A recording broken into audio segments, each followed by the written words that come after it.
Most investing content tells you what to buy, but nobody shows you to WH why they're buying it, or how much, or what could go wrong. On one side you have, I'm buying everything, to the moon, and on the other, here's exactly what I'm buying, why, and the risks. Guess which one is me?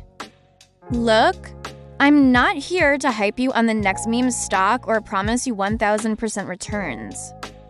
That's not how real wealth gets built. Today, I am sharing the exact 5 stocks and ETFs I'd buy first if I were starting my portfolio in 2026. Not what's trending on social media. Not what influencers are pumping. The investments I'd actually put my money into. And here's what makes this different.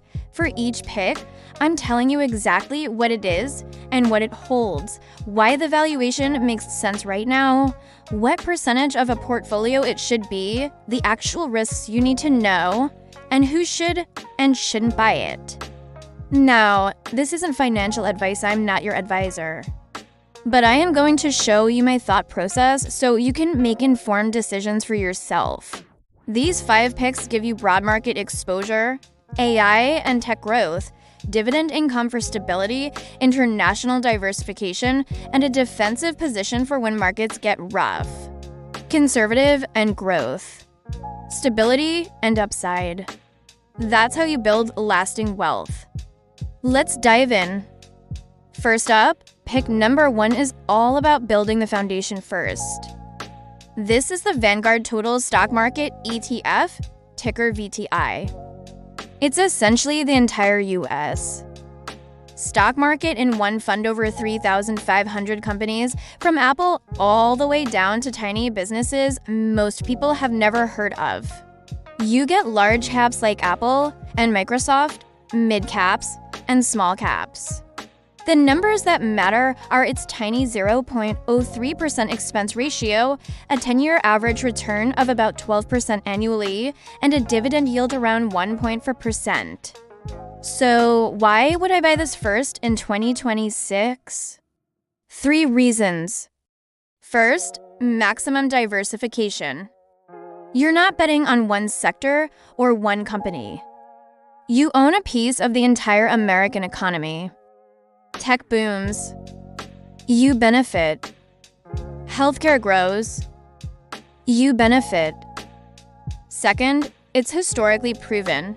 The US market has compounded at roughly 10% annually for over a century.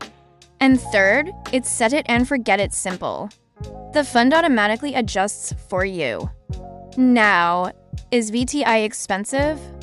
The S&P 500, a large part of it, trades above its historical average. So, it's not cheap.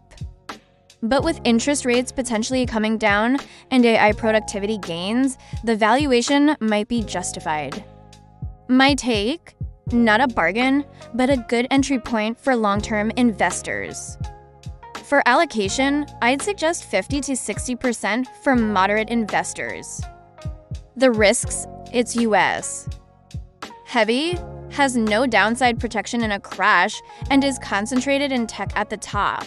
But if I could only own one investment for the next 30 years, it would be VTI. Pick number 2 is the income generator, the Schwab US. Dividend Equity ETF, ticker SCHD. This is a dividend-focused fund holding 100 high-quality US companies with strong histories of paying and growing their dividends. Think Verizon, Coca-Cola, and Merck. The numbers are great: a 0.06% expense ratio, a solid 3.5% dividend yield, and a 10-year average return of about 13% annually. Why buy SCHD in 2026? First, you get income plus growth. Unlike bonds, SCHD's dividends have grown 11 to 12% annually over the last decade. Second, it has a quality filter. Companies must meet strict criteria like 10 years of dividend payments and strong cash flow, which filters out those risky dividend traps. And third, it's defensive. When markets dropped in 2022, SCHD fell less than growth-heavy indexes. Is it expensive? Nope. It trades at a discount to the broader market, which provides a nice margin of safety. I'd allocate about 20 to 30% for a moderate investor. The risks are lower growth potential and sector concentration in financials and healthcare. But to give you a real example, $10,000 invested in SCHD 10 years ago would be worth about $47,000 today with dividends reinvested. SCHD is my sleep insurance. Pick number 3 is my safest AI bet, Microsoft. This is a $3 trillion giant positioned to monetize AI better than almost anyone. It's not just about Windows anymore. It's Azure Cloud, Office 365, Xbox, LinkedIn, and of course, its AI powerhouse Copilot and its partnership with OpenAI. The numbers show it: 15 to 17% annual revenue growth and over $70 billion in free cash flow. Why Microsoft in 2026? 1. Best positioned for AI monetization. They're already making real money from it through Azure AI, GitHub Copilot, and Office 365 Copilot projected to be over $20 billion in AI revenue by 2027. 2. Diverse revenue streams.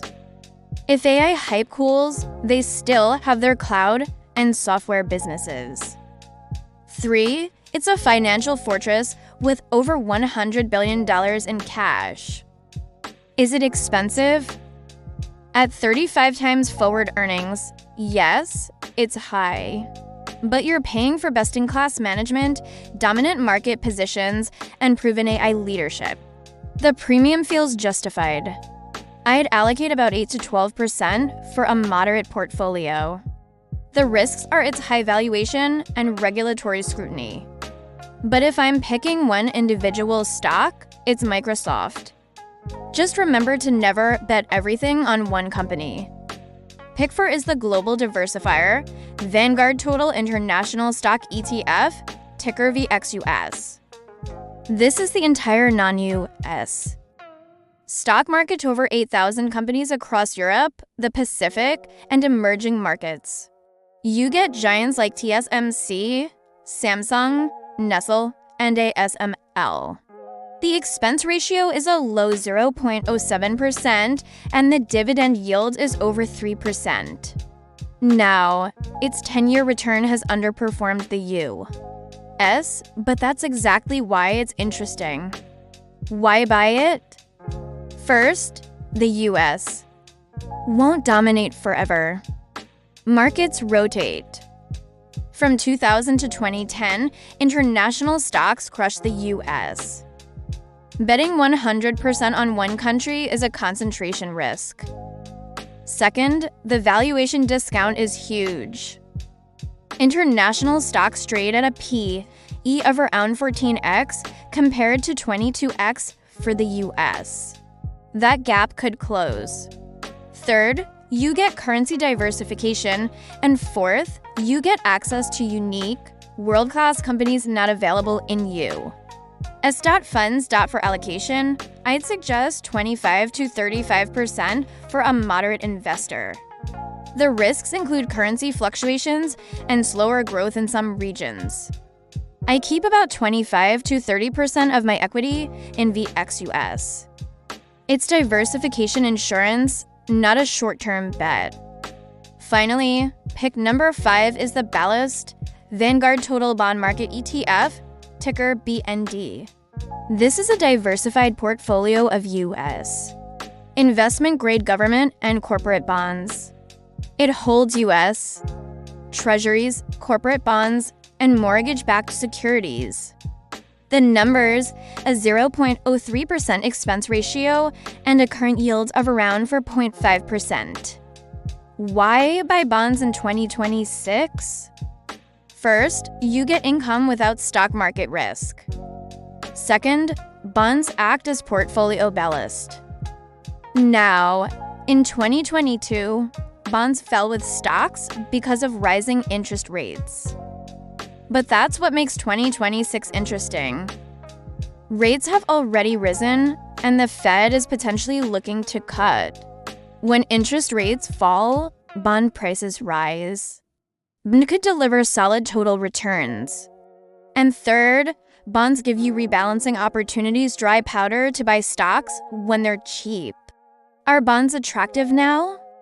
Yields are decent, but if you believe rates will drop, bonds offer capital appreciation potential that cash doesn't.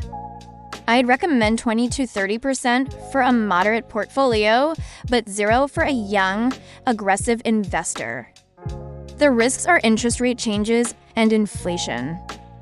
I hold 20% in bonds because they let me sleep at night. All right, so how do you put this all together? For a moderate, balanced approach, you could do something like 40% VTI, 20% SCHD, 10% Microsoft, 25% VXUS, and 5% BND. But don't try to build it all in one day. Dollar cost average in over a month. Check your portfolio quarterly and rebalance once a year, or if any position drifts more than 5% from its target. Let's be real. These 5 picks aren't sexy. They won't make you rich overnight. But they are diversified, low cost, tax efficient, and risk managed. This is how actual wealth gets built at slowly. Consistently, boringly. Will these be the absolute best performers? Maybe not.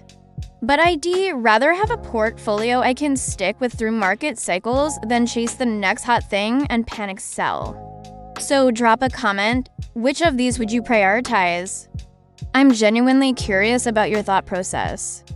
I've also created a free portfolio builder spreadsheet with these picks and allocation models.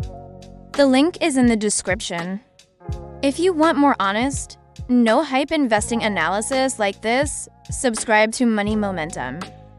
And if this gave you some clarity, smash that like button. Remember, the best strategy is the one you can actually stick with.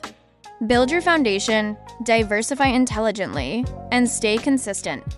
That's how you win. Thanks for watching, and I'll see you in the next one.